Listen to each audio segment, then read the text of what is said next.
Hola con todos, hemos vuelto otra vez más después de un largo tiempo y hoy vamos a hablar sobre las válvulas del corazón. ¿Qué pasa cuando estas se tapan o fallan? ¿Qué cirugías o alternativas tenemos? ¿Alguno de sus síntomas? ¿Y qué cosas importantes debes saber si tú eres candidato a alguno de estos procedimientos? Si quieres saber esto y mucho más, quédate hasta el final del video. Así que vamos para allá.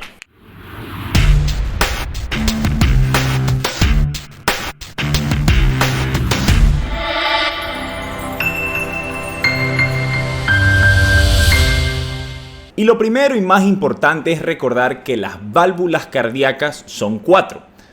La pulmonar, la tricuspidia, que están en el lado derecho del corazón, y la aórtica y la mitral, que están del lado izquierdo.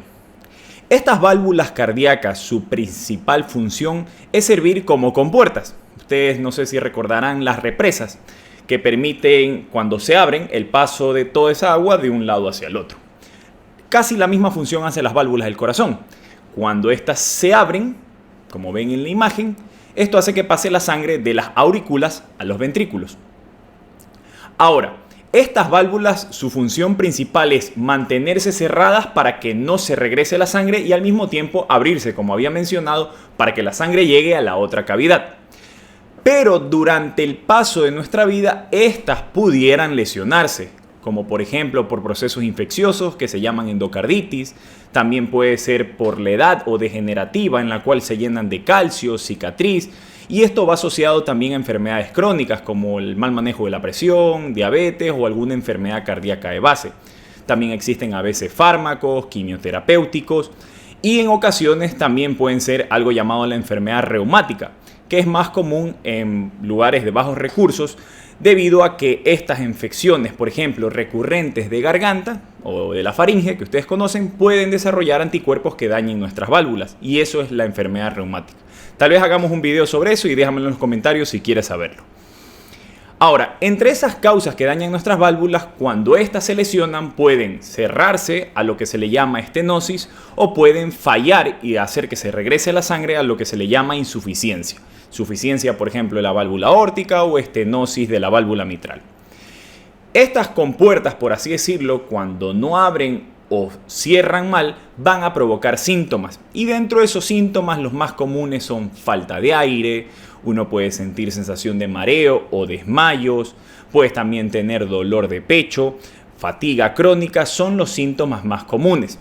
Además, les recomiendo revisar el video que tengo hace algún tiempo atrás sobre los soplos, para que ustedes se den cuenta por qué estas enfermedades provocan los característicos soplos, que no son las únicas, pero son las principales. Y cuando uno oculta al examen físico uno de estos soplos, debe pensar de antemano que puedes tener una enfermedad de estas válvulas. Y el diagnóstico inicialmente es clínico, ya lo habíamos mencionado con algunos de estos síntomas y signos. Pero para confirmarlo necesitas test adicionales. Inicialmente el electrocardiograma nos puede ayudar para detectar el agrandamiento de las cavidades.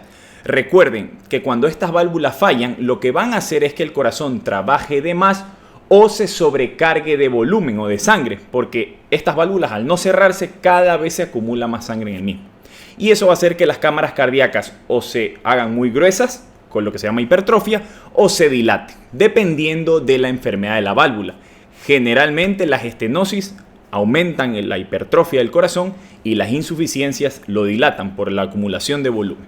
Y eso lo puede ver uno en el electrocardiograma. Ahora, no es el diagnóstico definitivo.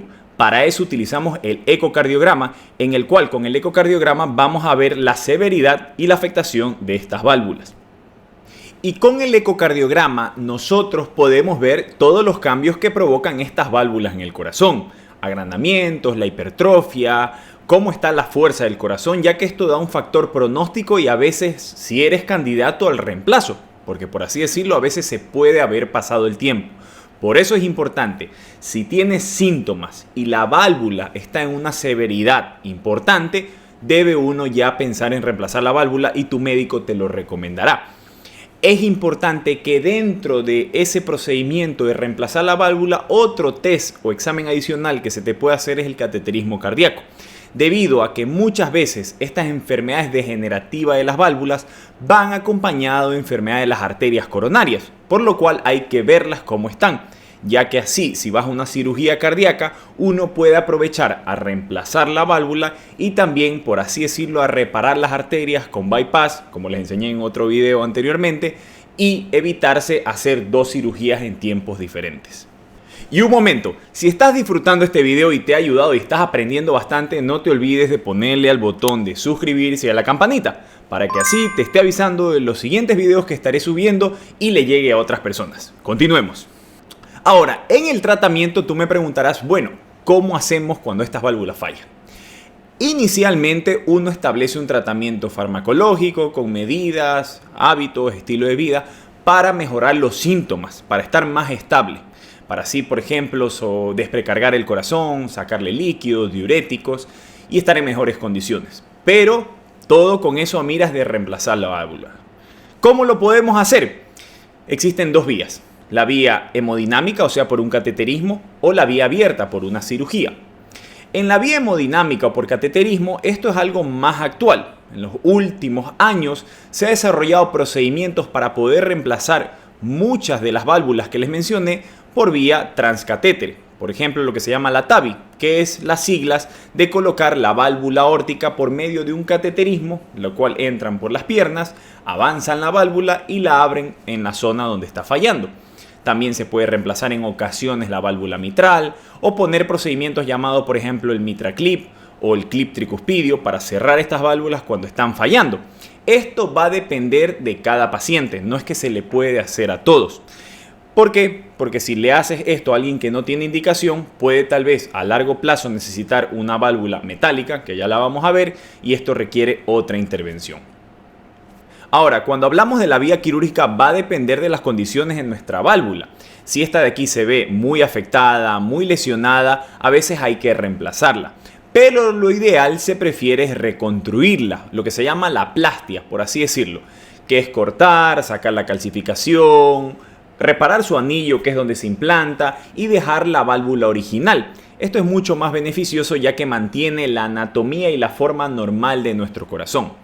Pero cuando esto no se puede, porque está muy lesionada, hay que reemplazarla. Y ahora, tú me dirás, ¿y cómo la reemplazamos? Puede ser por una válvula biológica o una válvula mecánica o metálica. Las biológicas generalmente vienen de un tejido porcino, o sea, de cerdo, ya que se parecen mucho estructuralmente, o pueden ser también derivadas de equino o material humano. ¿Cuáles son sus ventajas y desventajas una versus la otra?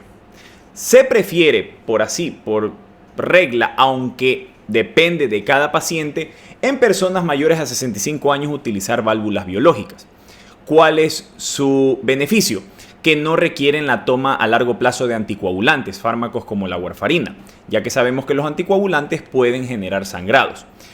Pero su desventaja es que estas válvulas biológicas, cuando yo las pongo, tienen una vida promedio 10 a 15 años. Depende de la calidad y el tipo de válvula. Estamos hablando que si yo tengo 65 años, me coloco estas válvulas, una expectativa es que a los 80 años pueda ya estar necesidad de reemplazarla de nuevo.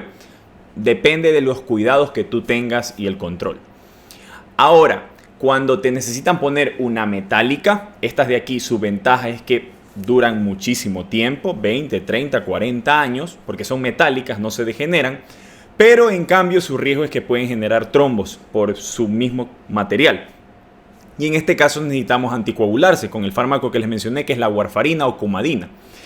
¿Qué pasa con esto? Que tenemos que tener controles adecuados. Se utiliza el INR, que es un parámetro de laboratorio en el cual te pinchan el dedo, y se establece que para por lo menos mantener una buena anticoagulación hay que mantenerse entre 2.5 a 3.5. Un promedio, depende de la válvula. ¿Cuál es el objetivo de esto? De que no se trombose y se llene de coágulos esa válvula, ya que si se nos pasa el valor, se nos va muy arriba, podemos tener más riesgo de sangrado. Y eso es peligroso, por ejemplo un sangrado cerebral. Pero por otro lado, si está muy abajo, en cambio tenemos riesgos de que se trombose. ¿Cómo es adecuado llevar esto? Controles, seguir una lista de medicamentos y alimentos que no tienes que consumir cuando estás tomando la warfarina, y con eso vas a tener un control adecuado de tus válvulas, y a largo plazo, si reemplazas la válvula, pueden remodelarse todos esos cambios y volver, por así decirlo, tu corazón a funcionar perfecto y no tener síntomas. Eso es lo mejor de todo. Y esto fue hablando sobre las válvulas cardíacas, sus anomalías, cómo reemplazarlas y todas las cosas que necesitabas saber. Y si hay algunas dudas que te quedaron, no te olvides ponerlo en la zona de comentarios para así saber y tal vez hacer otro video o de algún otro tema que te interese. También les recomiendo, no se olviden darle al botón de me gusta para que este video llegue a más personas, suscribirse, ponerle a la campanita y, como siempre les digo, si les interesa, seguirme en mis redes sociales como Dr. Ricardio en TikTok y en Instagram. Y sin más, no se olviden que esto es lo que tu corazón necesita.